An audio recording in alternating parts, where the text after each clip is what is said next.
Habarigani, my brothers and sisters, and the appropriate response, as we've indicated in past days, is the principle of the day. And the principle of today is Ujamaa, Cooperative Economics. Dr. Karenga says, through this principle, it's designed to build and maintain our own stores, shops, and other business, and to profit from them together. Well, thank you for those of you who are joining us. And if you're a first timer, we thank you very much for joining us in this 2020 celebration of KWANZAA, the celebration of the first fruit, created in 1966 by Dr. Maulana Karenga to help African Americans do three basic things: study their past, embrace our present, and hope for the future. Today, we're celebrating the principle, as I've indicated, which is one of the 7 principles of Nguzuzaba. The Nguzuzaba are really the center of the KWANZAA celebration.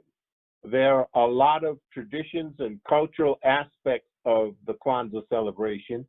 And if you'd like to hear and see more about that aspect of our activities, I invite you to go to YouTube and look for KWANZAA 2020 Las Vegas, and actually have an opportunity to view a complete KWANZAA celebration.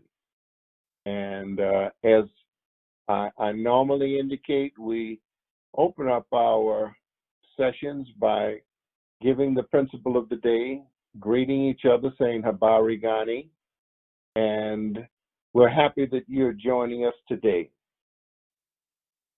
We're going to use a rather unique approach to dealing with the concept of cooperative economics. I'm going to start off by sharing some really heavy, in-depth approach to the concept of cooperative economics, as written by Dr. Karenga in his book, The African American Holiday of KWANZAA, Celebration of Family, Community, and Culture, that's available. And for those of you who would like to have additional information about the KWANZAA ceremony, the best recommendation I could make would be this particular book written by Dr. Karenga, and it's with the University of Sankore Press, and that's out of LA. Once again, the title of the book is The African American Holiday of KWANZAA, a Celebration of Family, Community, and Culture.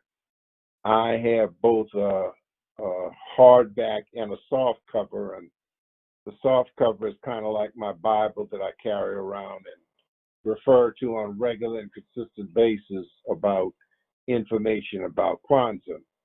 And in particular about this principle of KWANZAA for today, Ujamaa, U-J-A-M-A-A,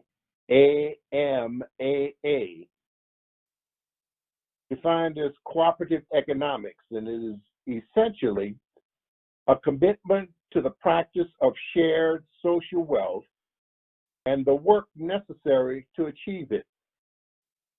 It grows out of the fundamental communal concept that social wealth belongs to the masses of people who create it, and that no one should have such an unequal amount of wealth that it gives him or her the capability and capacity to impose unequal, exploitative, or oppressive relationships with others.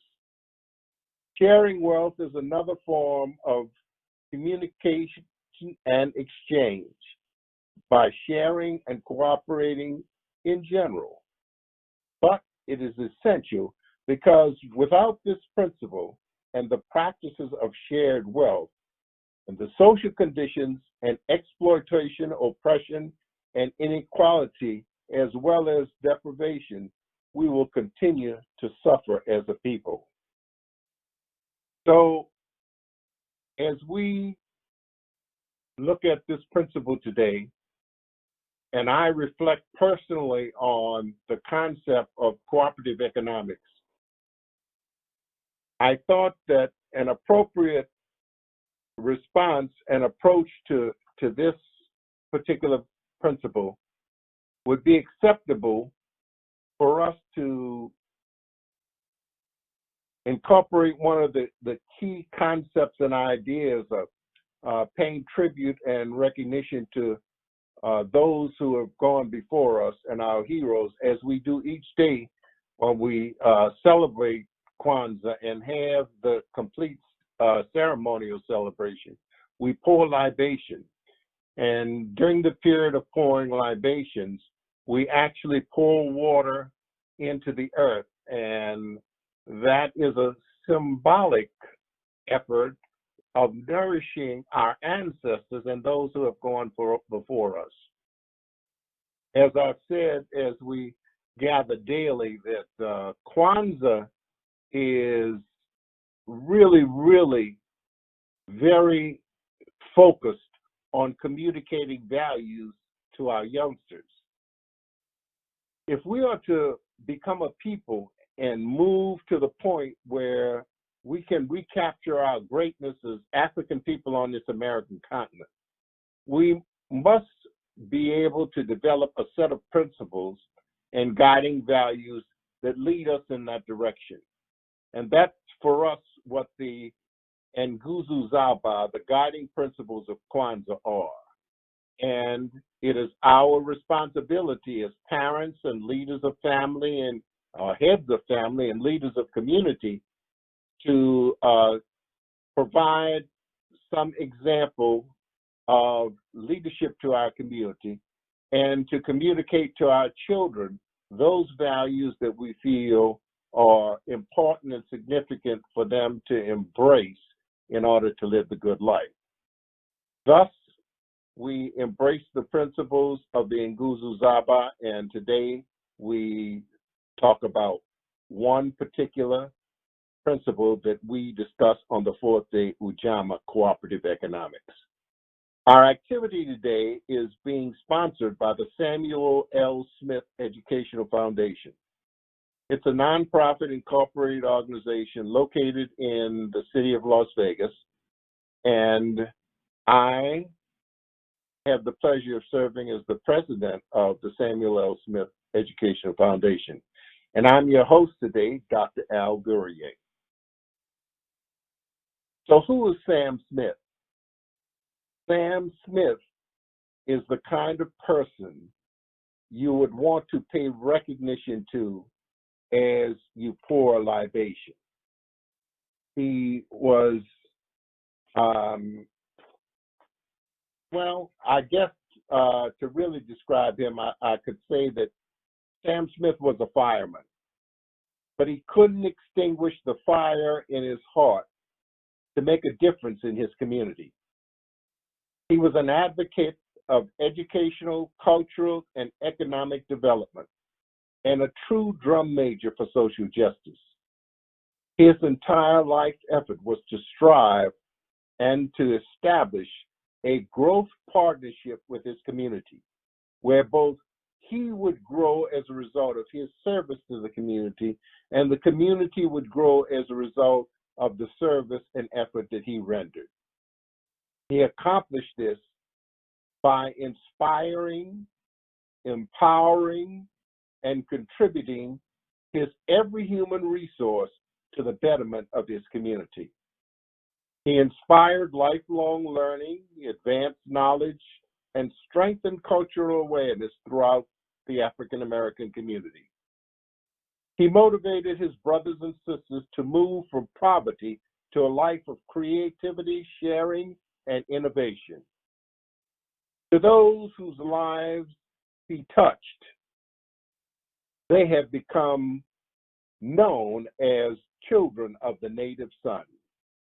And we who share in the spiritual contribution of this unselfish man must make it our goal to see to it that this spirit continues to live in our community. To that end, we established the Samuel L. Smith Educational Foundation. And why would we pay a tribute to any man? Well, Sam Smith was not just any man.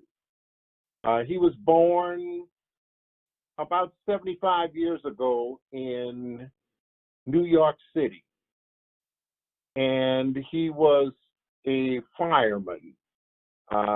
He went to school in New York City. He graduated from Ben Franklin High School there, and shortly after graduation from high school, he joined the New York Police Department and worked primarily as a subway policeman in the Port Authority.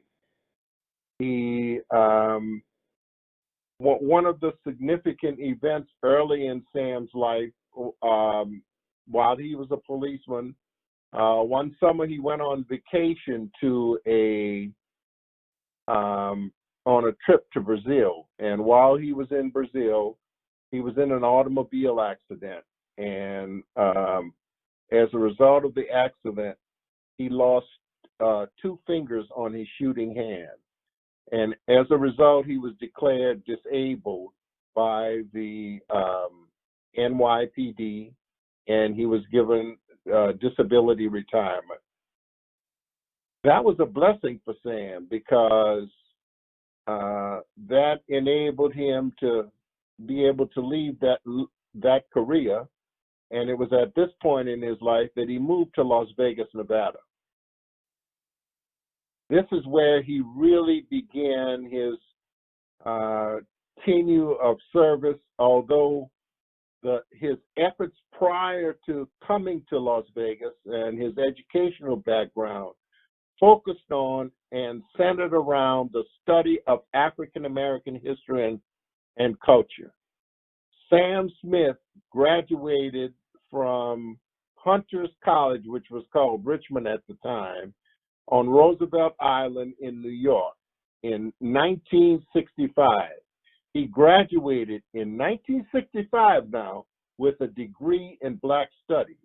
And when Sam shared that with me, I said to him, they weren't giving any degrees to anybody in Black Studies in 1965. And he said, let me show you my diploma. So he was a man who all of his young life had a genuine interest in 2 things: reading and African American history. And those are 2 really, really key important components.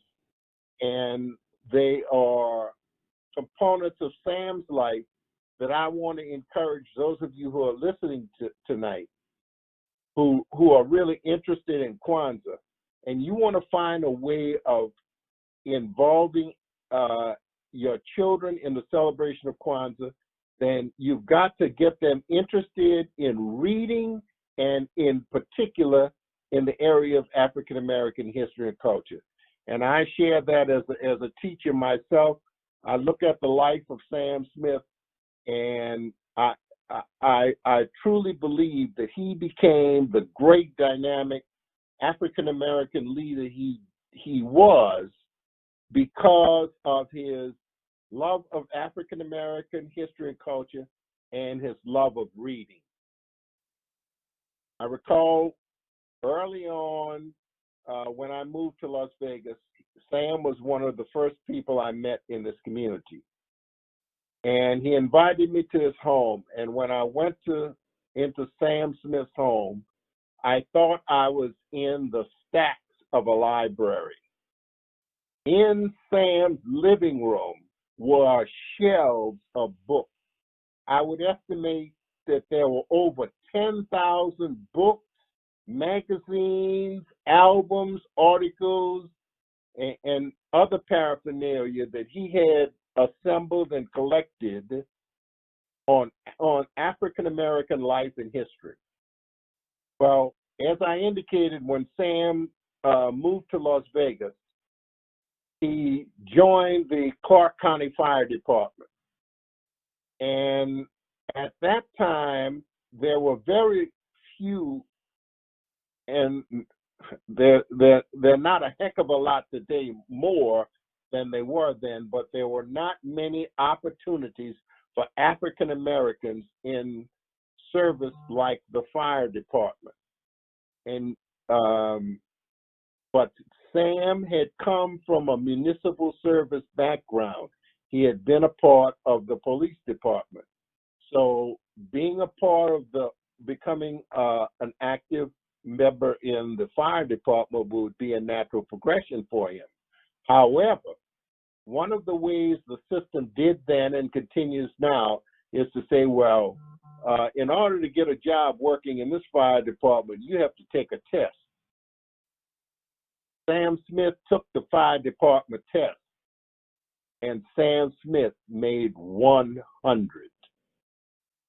And in his career as a fireman and working for the Clark County Fire Department here in Las Vegas, he told me he took 32 different tests, and he made 100 on every one of them.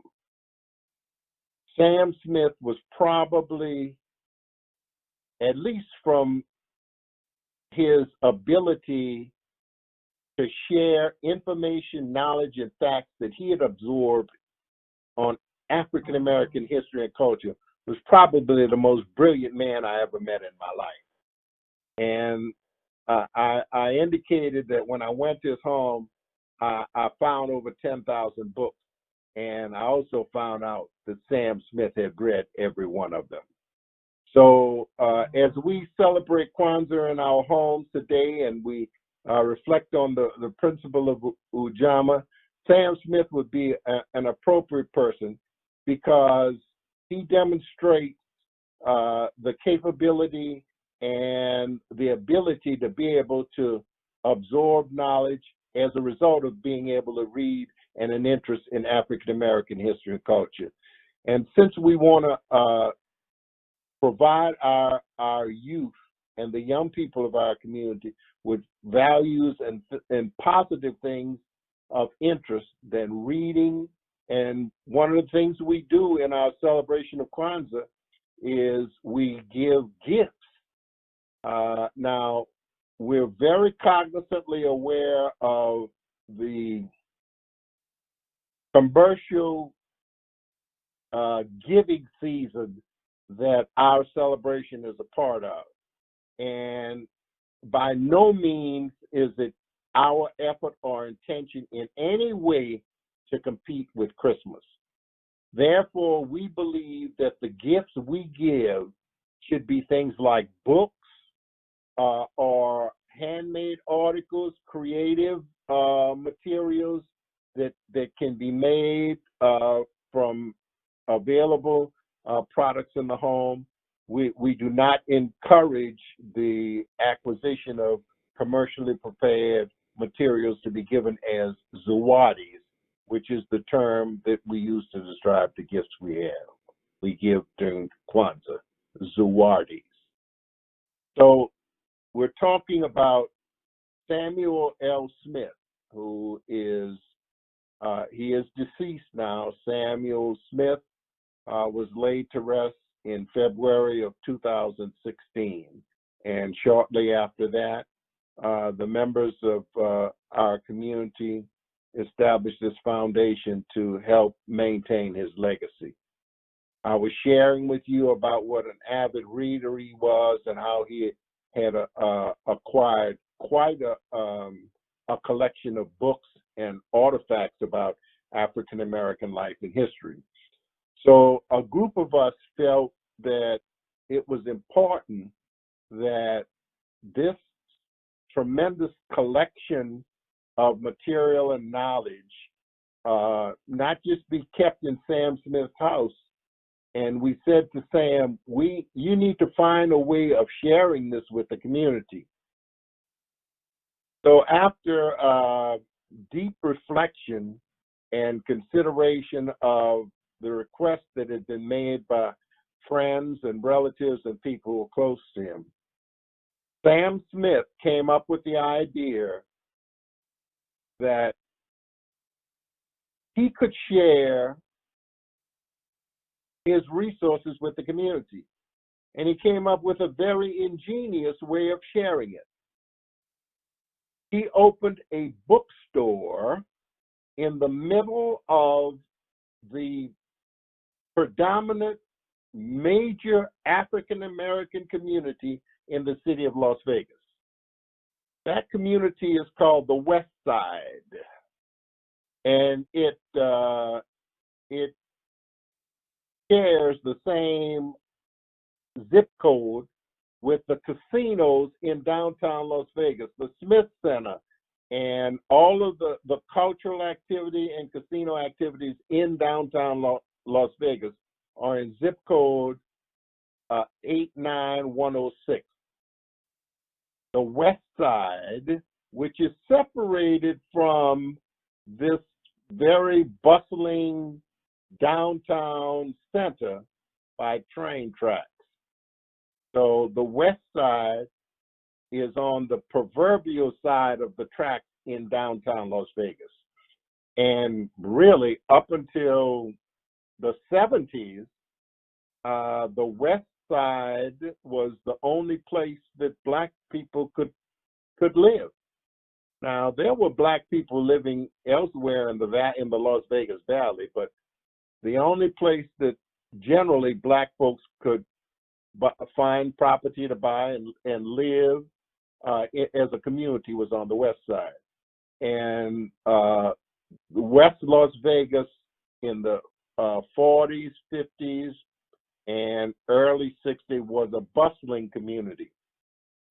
And of course, with desegregation and the opening of the casinos of downtown Las Vegas, everything changed.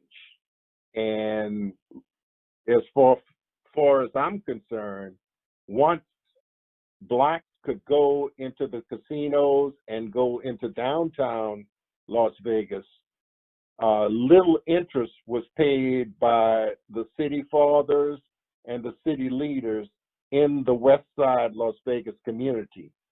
And what was formerly a bustling community with its own grocery casinos, barbershops, or if you would drive down Jackson Street, which is the main business thoroughfare through West Las Vegas today, you would find nothing. Vacant lot. I mean, it looks like a ghost town. And of course, that's part of how the dominant culture deals with us and our history and our culture. If there's not a dollar there to be made for them, there is no value in us. And that's why every day in our celebration of KWANZAA, I have to say that we cannot expect any individual, organization, or institution to do for us what we have to do for ourselves. So we have to recapture our greatness. And we have to go all the way back to Africa to see what a great, wonderful, thriving people and culture we were, to realize where we can go to be another great, positive, thriving culture. But it begins with us. It begins with each and every one of us. And as I've said over the past couple of days, it begins with us as individuals.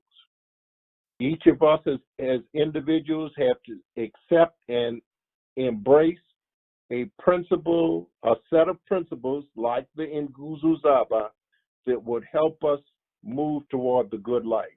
I think the discussion by Dr. Karinga regarding today's principle is really profound, because one of the things that Dr. Karinga says in his discussion is that as it relates to cooperative economics, that in the African ancient ethics of care and responsibility, which informs the concept of generosity and shared social wealth, basically is what we talk about when we say we're approaching the concept of shared responsibility and cooperative economics.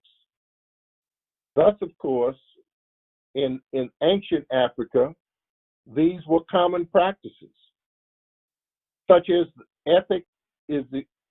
such an ethic is expressed in one of the earliest forms of books found in African culture. It's called the Book of Coming Forth by Day, which defines the righteousness on one level as one who has given bread to the hungry, water to the thirsty, clothes to the naked, and a boat to those without one. In fact, throughout the sacred teachings of ancient Egypt, in particular in Africa in general, the ethics of care and responsibility is expressed in the concept of sharing social wealth and service to the most disadvantaged. This, of course, finds the modern philosophical expression of our social thoughts and struggle of us as a people.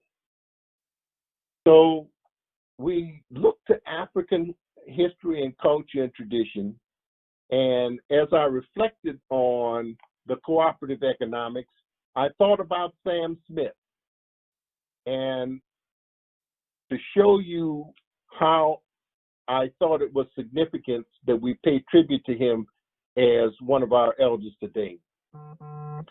He took the valuable collection of African American history and culture that he had gathered throughout his life and opened the Native Sun Bookstore in the middle of West Las Vegas, this desolate community that I've just described.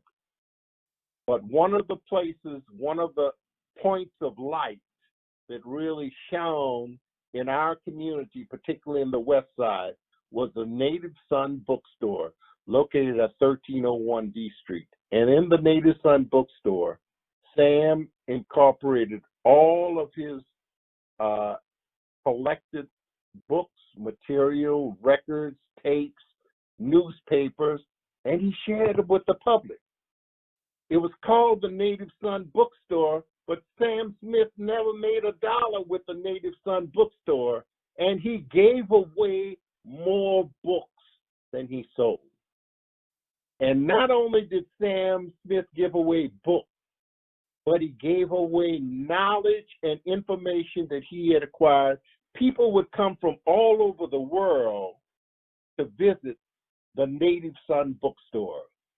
And I cannot remember an occasion where Sam had a visitor. I don't care if that person could have been from anywhere in any one of the states in the United States. When that person would walk into Sam Smith's bookstore, Sam could call to them a name of a person from that community of some significant prominence in the African American community in it. For example, when I first met Sam, he asked me if I knew who Tommy LaFawn was. Well, I chuckled because not only did I know about Tommy LaFawn and who he was, when I worked in New Orleans, I was in the education profession. And at one time, I had been assigned to a school in New Orleans called Tommy LaFawn. And later on in our presentation today, we're going to have a guest who's going to tell us more about Tommy LaFawn as it relates to his significance in African American history and culture, in particular the economic community. But that's an example of how Sam Smith shared his knowledge. He began classes. He taught classes for youngsters. He adopted students in the community where he would find a youngster in the community who showed some promise. He would encourage them to go to school. He sponsored students. He's got one young man that he sponsored who used to come to his shop, a young man who was from a single family home. And he would come to Sam's shop, and Sam would share information about African American history and culture. So the young man went to college, and then he graduated from college, and he came into the shop, and he told Sam that he wanted to go to law school. So Sam not only gave him some verbal encouragement, but financially supported him. And I remember when he finished law school, he needed some funds to take the bar. And we mobilized some resources, and we raised some money for this young man to take the bar, and he was successful in passing the bar. And he has become one of the vice presidents. He began a law practice. He has become a vice president of MGM Resorts internationally. And that's just one example of how Sam Smith shared himself, his economic resources that he had acquired from working as a fireman. It gave him a really successful financial base to do the things he wanted to do. But the man ended up practically giving away the money, all the money he had. So he went beyond just sharing money and resources. In the fire department of Clark County, Sam Smith was a true advocate and teacher. Just as he did for the general African American community in his bookstore, he saw that there were not enough African Americans in the fire department. So out of his little native Sun Bookstore in West Las Vegas, he began to hold classes to teach African American men and women and anybody else who was interested and would come to him how to get on the fire department.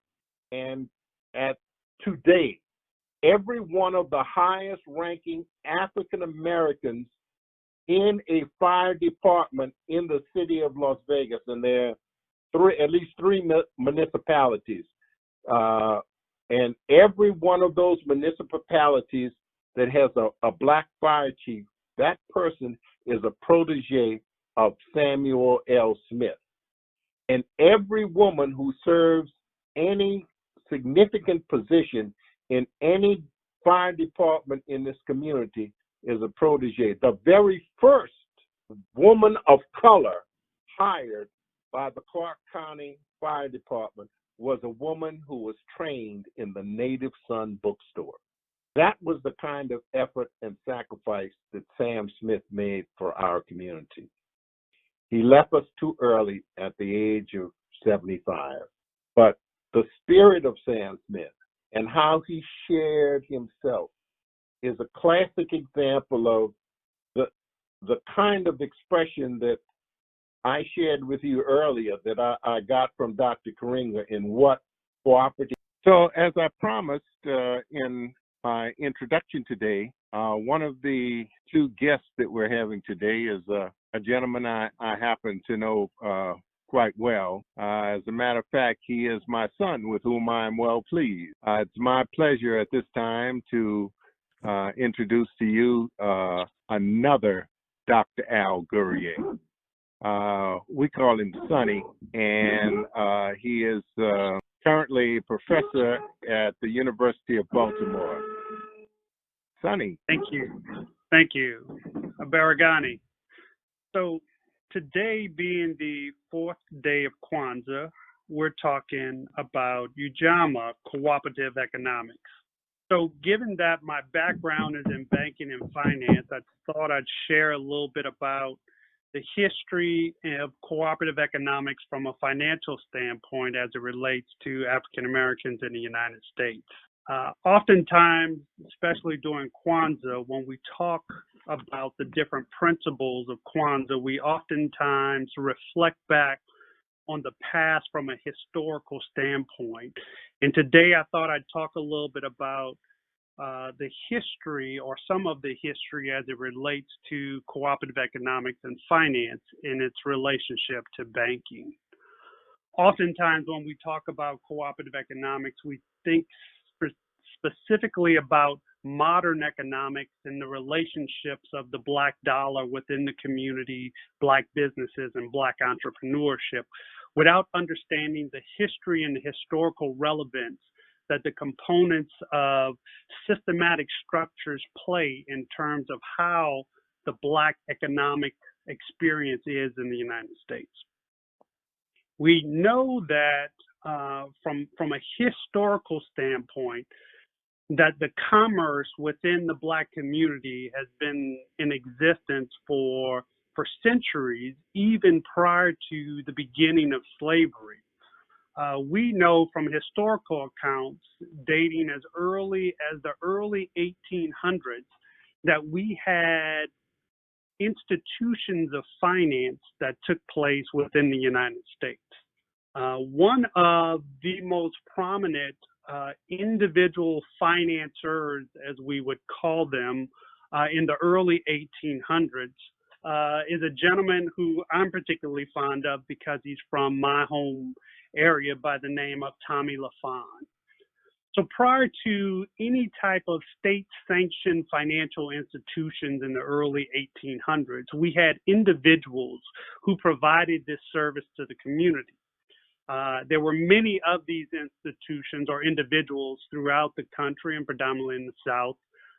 There's a well-known gentleman out of Natchez, Mississippi that's referred to as the Barber of Natchez. I mentioned to you Tommy LaFawn, who is a gentleman from New Orleans, and I, being from New Orleans, has always been familiar with the name LaFawn, but not until more recently did I actually understand who he was or the role that he played in cooperative economics in the city of New Orleans, especially as it relates to for Black folks. In the early 1800s, and I'm talking about 1830s, LaFawn was a cake salesman on the wharfs of New Orleans. During this period of time, he had amassed quite a bit of wealth, and he actually ventured into real estate.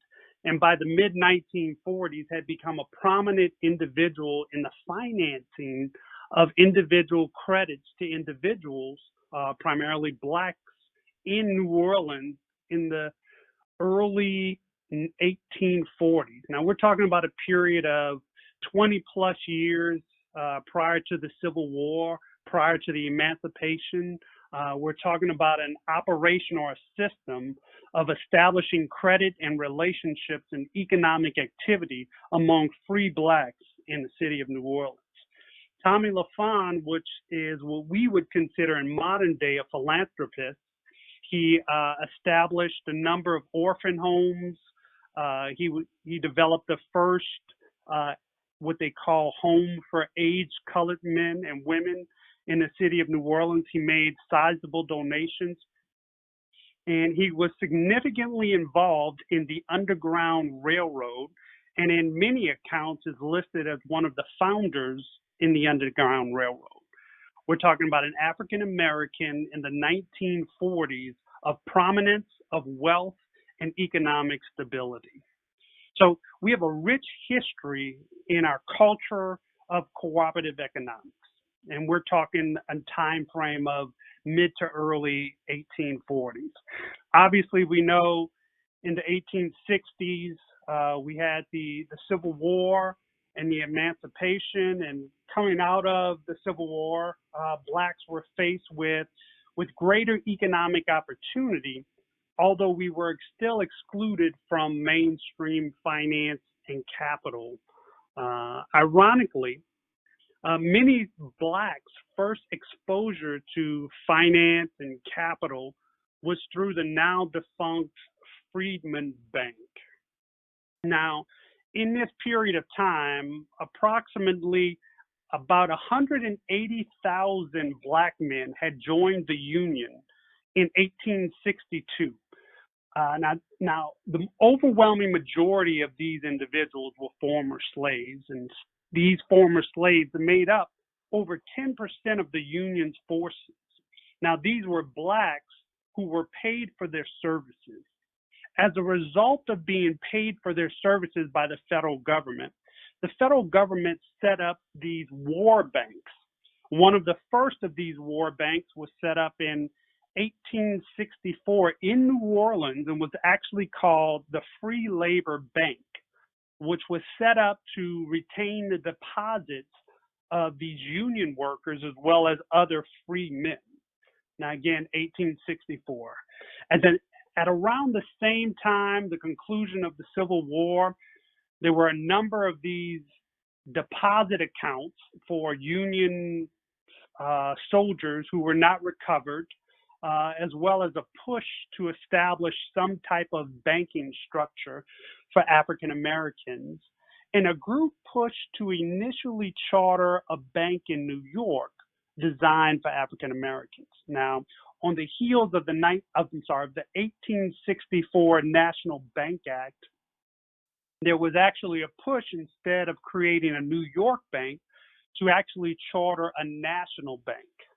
And in 1865, there was the creation of the Friedman Bank, which was designed as a savings bank for African Americans to induce African Americans to become part of the economic capital structure of the United States, as well as to learn how to save funds and things of that nature. It was intended to be a savings bank, and the history or the formation of a savings bank are where the deposits are extremely secure. There's not a lot of risk in the investments, and it was intended to be broad spread across the South. Now, the Freedmen's Bank was initially met with a lot of success. It was the third nationally chartered bank in the United States, which is pretty historical. If we understand that prior to the Freedmen's Bank, there were only two nationally chartered institutions in the country, and both of these were pushed forth by Alexander Hamilton, one of the founding fathers of the United States. The first Bank of the United States chartered in 1791, and then the second one chartered in 1816. Both of these banks had a 20-year span and then closed because of the opposition in the legislature to renew their bank charters. But the Freedmen's Bank comes along 1865, designed to encourage and spur savings among African Americans, grows to over 70 branches, primarily across the South. There was a branch in New York and a branch in DC, but the remaining branches were in the South. Over millions of dollars in total deposits, and over 40% of their deposits were never greater than $50. So it was designed for multiple investors to garner savings. Roughly about 70,000 depositors were part of the bank when the bank closed. The bank was designed for African Americans, but run by wealthy, well-connected white northern philanthropists who were put in charge of the bank. As I said, the bank was initially chartered as a savings bank, but somewhere along the road, the board petitioned Congress to modify the charter to allow for greater risk.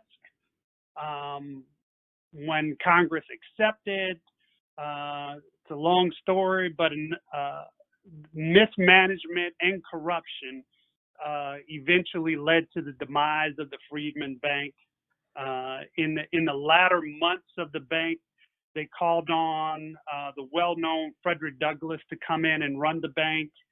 He came in and initially injected a bunch of his own capital to keep the struggling bank alive, but he quickly realized that the damage to the bank was just too great. He petitioned to Congress, and the bank was closed in 1874.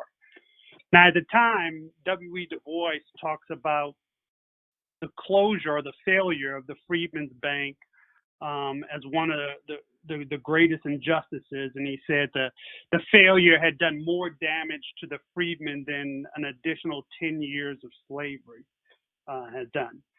But the resilience of cooperative economics continued among the community, even in the face of the closure and the loss of millions and everything that many of the Black depositors had deposited into that bank, as well as the overall trust and confidence that African Americans had in the banking and finance industry. So dating back hundreds of years now, there's a reason for the skepticism, the confidence and the distrust, or the lack of confidence and the distrust in the banking industry that still exists today. However, even at the closure of the Freedmen's Bank, we see Blacks starting to form mutual aid societies, religious organizations starting to form to help form that cooperative economics to help spur the economic growth and development of the community. And in just 14 years later, we see the establishment of Capital Savings Bank in 1888. And in 2 years after that, we see the establishment of the True Reformers Bank in 1891, both Black-owned and Black-run financial institutions.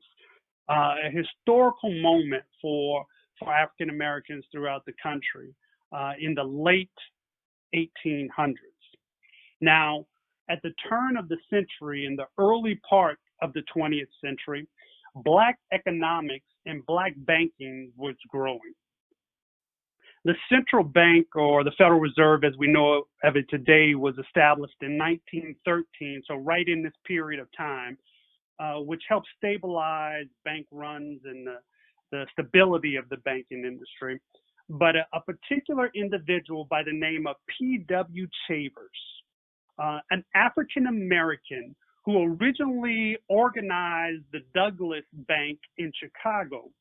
But his greatest contribution, which is one of the most significant banking institutions in the United States history, P.W. Chavers authored the congressional bill in 1924, which today is known as the FDIC insurance. The contributions of P.W. Chavers and the FDIC insurance stabilized the banking industry greater than any other measurement in the history of United States banking and finance. That period of time between 1888 and the founding of Capital Savings Bank and the late 1920s is known as the golden age of Black banking. In that period of time, we chartered 70 different Black financial institutions. Now, we call that period of time the golden age of Black banking because of the number of institutions that were created in that time. But that time frame of the late 1920s is significant because we end the golden age of Black banking at the end of the 1920s. And prior to a short period of time, but by the early 1930s, it actually begins what we call the golden age of banking for non-Black banks. The reason is because from the early 1930s through the 1960s, we see the greatest level of wealth transfer in the United States history. We see the creation of the middle class in the United States, all government sponsored. During this period of time, which is the golden age of non-Black banking. We see the creation of the FDIC insurance, which stabilizes the banking industry. We see the creation of the FHA. We see the creation of the GI Bill. We see the creation of the Federal Home Loan Bank. We see loan grants. We see the gifting of land in the western part of the United States. We see financial and economic practices such as redlining and others racially discriminating practices that harmed African Americans and people of color. In this period of time between the early 1930s and the late 1960s, all through government sponsored, we saw the greatest transfer of wealth from the government to white middle class individual, or the establishment of the white middle class in the United States. A period of time where capital has never been able to be captured or distributed to any other race of people other than those that were able to take advantage of, and we can call it public welfare, in that period of time. During that same period of time, 1930s to the 1960s, while non-Black banks were going through their golden age, only 4 Black banks were chartered in that period of time. And by the end of that period of time, 1960s, all but 10 African American banks had gone out of business. So while non-African American banks were thriving and growing exponentially, the Black banking industry was on a decline. Now, we saw an uptick in Black banking in the 60s and 70s with the growth of Black banks, but then again in the 1980s, we lost 35 Black banks just in the 1980s alone. We saw the Black banking industry hit again with the 2008 recession, and by today, only stands 22 Black banks in the country. Now, the recent events and protests have brought to the awareness systematic racism and injustices among many industries. We see it education and medicine, criminal justice systems, but the banking and finance has created significant barriers of entry and injustices for people of color. We talk about how the Black dollars leaves our community compared to other communities, but the lack of access in capital, jobs, and opportunities are barriers that we have to collectively work together. As we celebrate KWANZAA, it is important for us to remember our history, the success stories, and the accomplishments of those individuals and what they have achieved. While we celebrate this week, we also understand the need for us as a people to continue to work together for the collective good through cooperative economics. As my father always said, we cannot expect for any individual, organization, or institution to do for us what we can do for ourselves. Understanding cooperative economics, understanding the history, the systematic challenges, and oppressions that exist, but at the same time celebrating our successes, looking forward to the future of the opportunities of what we as a people can build, is something we celebrate on this 4th day of KWANZAA in cooperative economics. So I say to you, we celebrate Umoja, we celebrate Ujamaa, we celebrate cooperative economics, and it's my pleasure to be able to talk with you and share with you this brief history on today. Ashe. Well, thank you very much. You know, I didn't realize how well you were listening. And I'm sure Ms. Evans, and now I understand we have Mr. Williams on the line with us. They will concur with another statement that I have said to you hundreds of times. We become what our parents are. And as I said yesterday, our children are a message we send to the future. Here is a good example of what we need to do in order to prepare our future generations. this son of mine, with whom I am very proud, was the first African American bank owner and president of a bank in the state of Nevada. And I share that with you to put his context in reference to the knowledge and information he has and that he has shared with us, and how he used that knowledge and information that he acquired to do something very unique as an African American. So I want to thank him for sharing with us.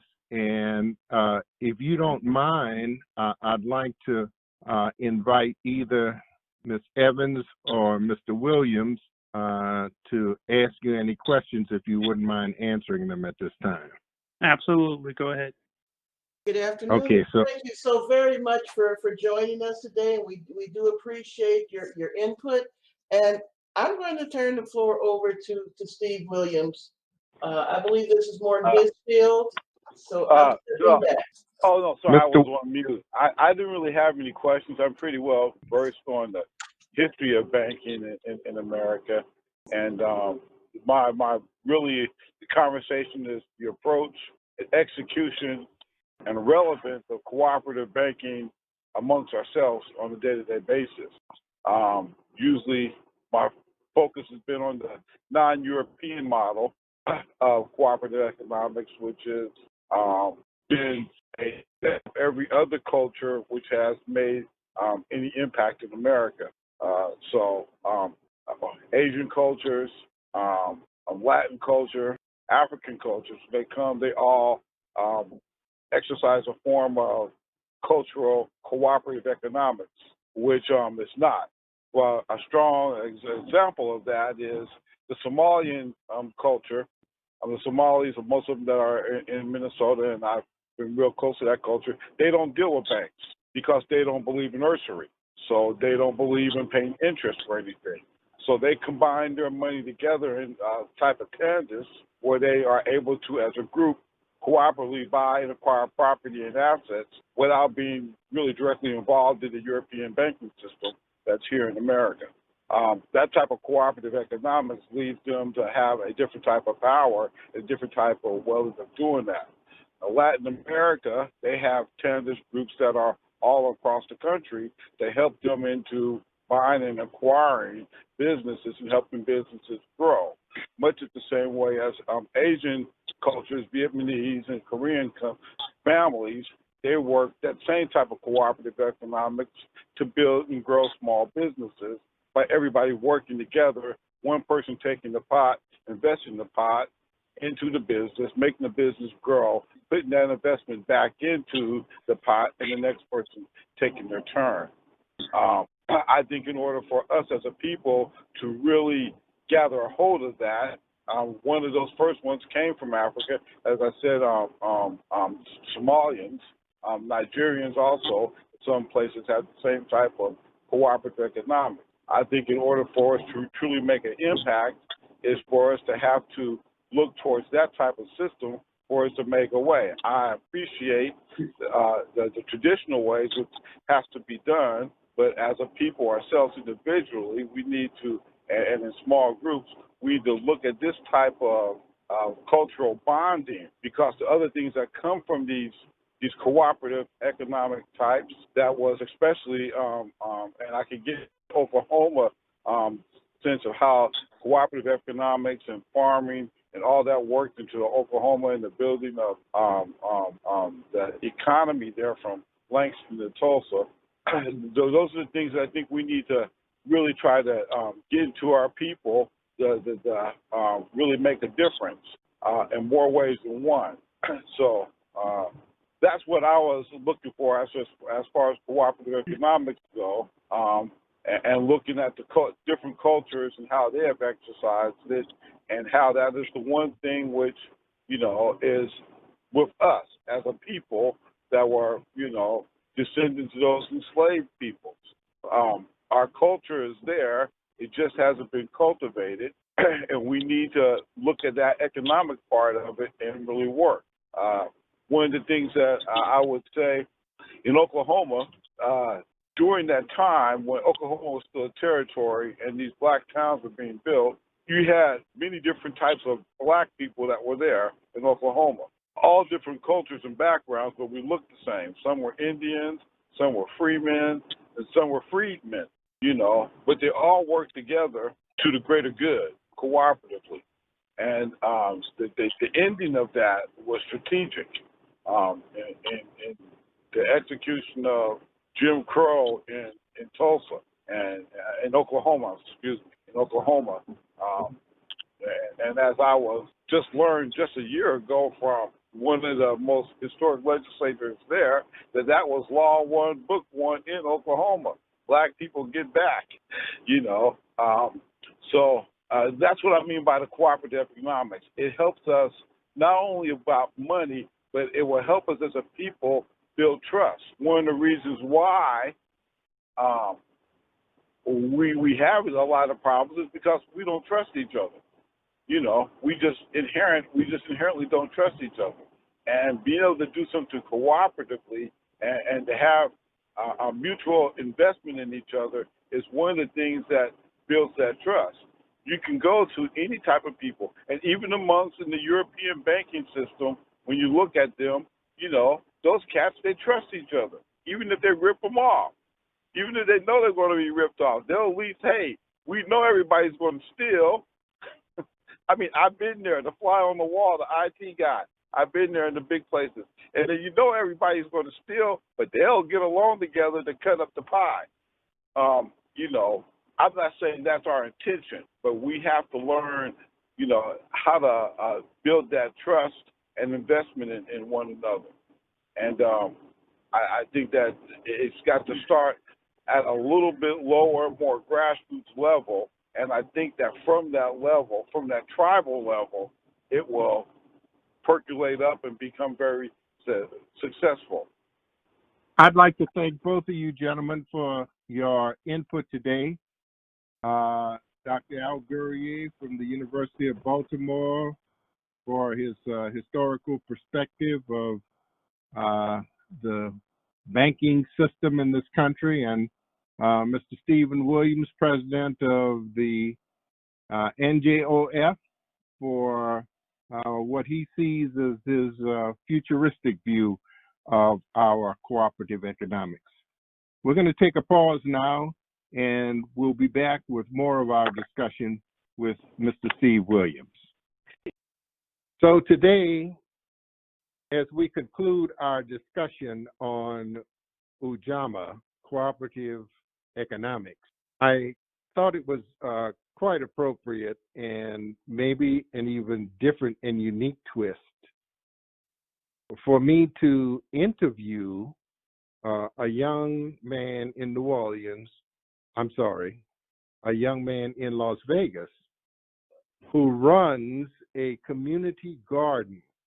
And we talk about developing our own businesses. Well, the concept that this brother brings to the table is one that incorporates what we've been doing since we got off the boat, cultivating the land.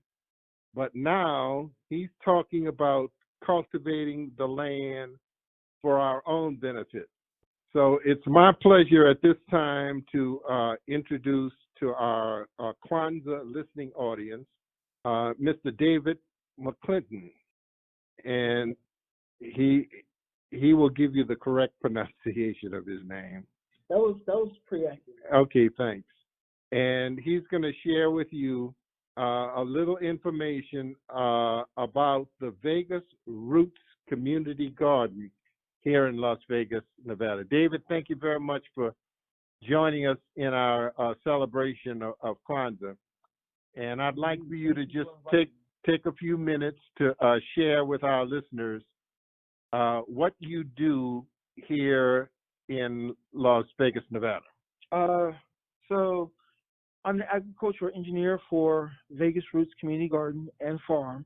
What we do is we have a community garden where people come out, they rent space, and they try and grow their food. And we also have a U-Pick farm to help fight food insecurity. We strongly believe in farm to table. There's no middleman. after you get your food from us, you go home, you prepare it. You don't have to worry about how long it's been in storage, how long it was on a truck, what chemicals they used when they were growing the food. Everything here is organic. And again, you come here, I'll pick it for you, you take it home, you prepare it. It is direct farm to table. Tell me something about the history of this farm. How long has this project been underway? So Vegas Roots opened in March of 2010. So we're 10 years old. At the time, we were literally the only community-based garden in Southern Nevada.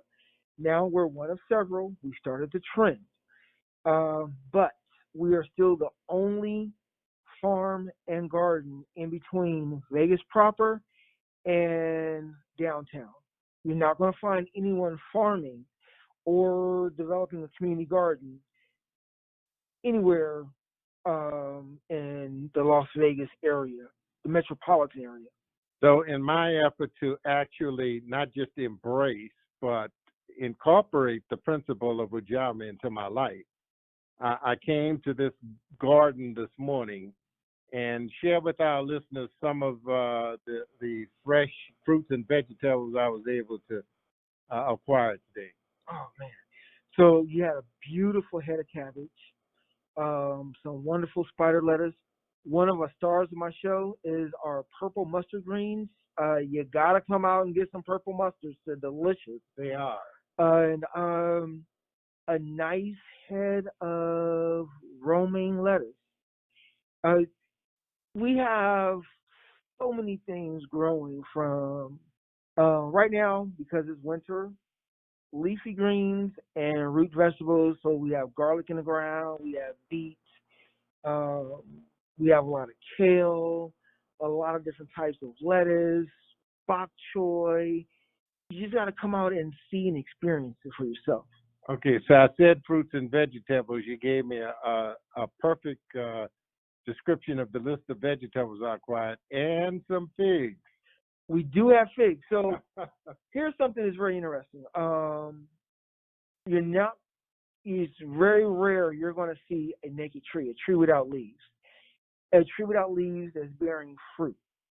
So our fig trees are still bearing fruit, and their figs are ripening on the branch, but there are no leaves on the trees because we're going into fall, into winter, all the leaves are falling off. But because we're still so warm here in Vegas, the fruit is still ripening on the branches.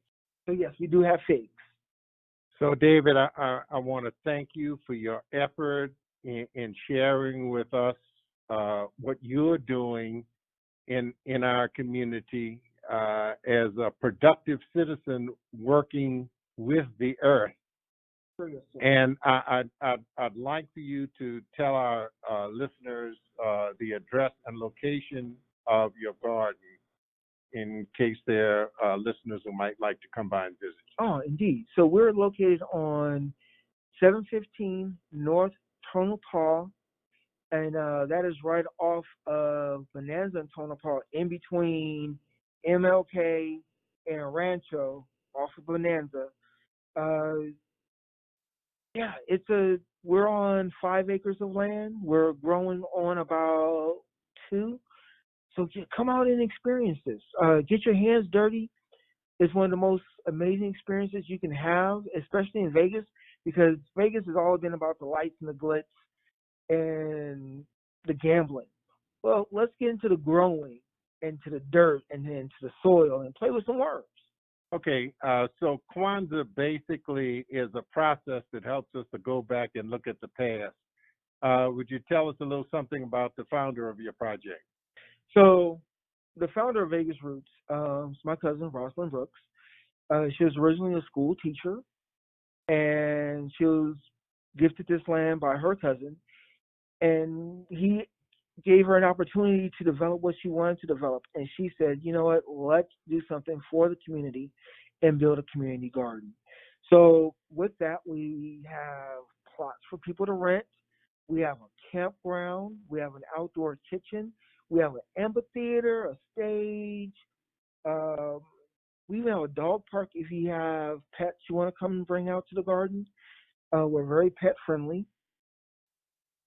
We host events here. We actually did an actual drive-in movie theater in November. We're looking to do that again starting in January, maybe. It depends on how things are with COVID. But we're looking to do very COVID neutral events or less threatening exposure. Well, we've been talking with Mr. David McClinton about his efforts in an authentic cooperative economics project, and we want to thank him for sharing his time with us. One of the motivating factors that encouraged me to share the experience I had with David today, he said to me that on tomorrow he's having a KWANZAA celebration in his home. So I hope that you are having a KWANZAA celebration in your home this week. And that wraps up this segment of our Umoja Cooperative Economics discussion. Dr. Guerrier. Yes, Dee. Thank you so much for bringing David in. When I was in Chicago, I was affiliated with God's Gang, which is an urban farming group that taught the children how to raise their own food within the city limits. And the tilapia fish, they started in the Robert Taylor homes, the projects, Okay. back in the early 90s. And I was at the Roots Garden about a month and a half ago with the West Side Historical Society, and it was fantastic to get a look at what they have out there. And I agree with you. The community does need to support that area. It is very nice. It is very good. It's not only instructional, but it's sustainable. And we do need to be out there within the community doing those things. Well, I just